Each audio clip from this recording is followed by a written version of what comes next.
10 বছরে এই মমতা ব্যানার্জির আইপিএসরা নির্ভয়া তহবিলের কেন্দ্র থেকে আসা 7,000 কোটি টাকা সিসিটিভি লাগানোর নামে কয়েকশো কোটি টাকা চুরি করে অন্য রাজ্যে পাচার করেছে।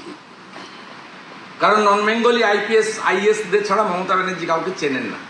সেই কারণে 89-এর ব্যাচ অত্রি ভট্টাচার্য, 90-র ব্যাচ সুব্রত গুপ্তর মতো আইএসকে বাদ দিয়ে 91-এর মনোজ পন্থকে সিএস করেছে চাটুকারদের পরিবৃত্ত হয়ে থাকার জন্য।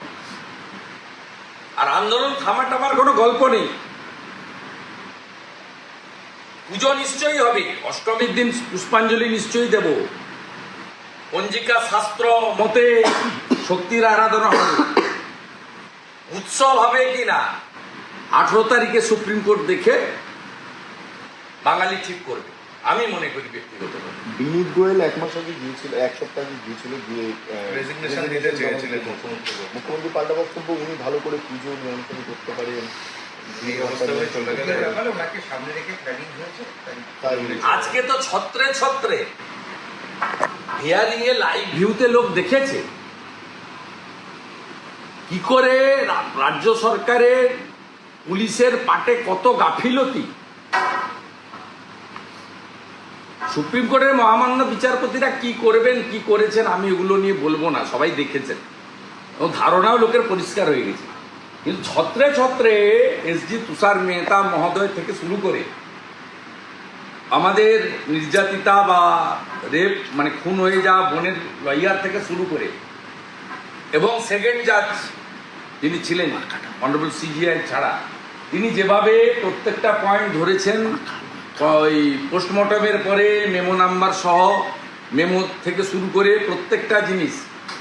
এবং আজকে তো কোর্টে এসডি পরিষ্কার বলেছে যে 5 ঘন্টার মধ্যে, যেটা রেপের ক্ষেত্রে স্যাম্পল বায়োলজিক্যাল মানে ইনভেস্টিগেশনটা খুবই এসেন্সিয়াল, সে টাইমটা চলে গেছিল।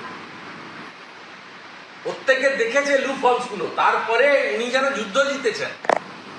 উনার নবান্নতে ভাবখানা, এটা তো রাজনীতি লড়াই নয়, এটা বিজেপি বা বিরোধী দলকে হারিয়ে জিতে গেলাম তা নয়। যেভাবে উনার আজকে মিথ্যা কথা, অঙ্গভঙ্গি, কথাবার্তা, মুখের face is the index of mind, এটা একটা উনার হিংস্রতা, ওনার প্রতিহিংসা পরায়ণতা, ওনার যে অন্তর্নিহিত একটা ক্রোধ, তার বহিঃপ্রকাশ বাঙালি আজকে দেখল। এরপরে পশ্চিমবাংলার মানুষ বিচার করবেন এইরকম একটা নির্লজ্জ মিথ্যাবাদী, এইরকম একজন অমানবিক যার হৃদয় নেই। জুনিয়র ডাক্তাররা মেরুদণ্ড রেখে এসেছিলেন বিনীত গোয়েলকে। জুনিয়র ডাক্তারদের বলবো সুযোগ পেলে নবান্নতে গিয়ে একবার হৃৎপিণ্ডটাও রেখে আসবেন। চালান ছাড়া কি করে ময়না তদন্ত করবেন? ভয়ঙ্কর সমস্ত, তাতে আমরা সকলেই ভেবেছিলাম একটা ইন্টারিম অর্ডার দেবে, দেননি। তারা কেন দেননি অনারেবল সিজিআই আর অন্য জাজরা বলবেন, আমার বলা ঠিক না। আমার I have enough regards to supreme court. আমি 18 তারিখের জন্য অপেক্ষা করব, কিন্তু আন্দোলন কন্টিনিউ করতে হবে। এবং যেখানে যেখানে জনগণের অরাজনৈতিক আন্দোলনের উপর হামলা হয়েছে, লিডার অব অপোজিশন সেখানে যাবে প্রতিবাদ করতে।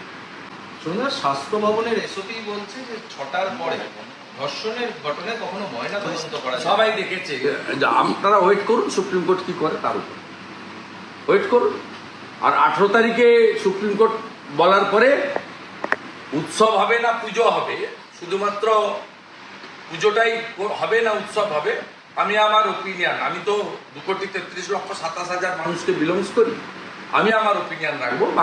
বাংলা বাঙালির আরও অনেকে আছেন, তারাও তাদের কথা বলবেন।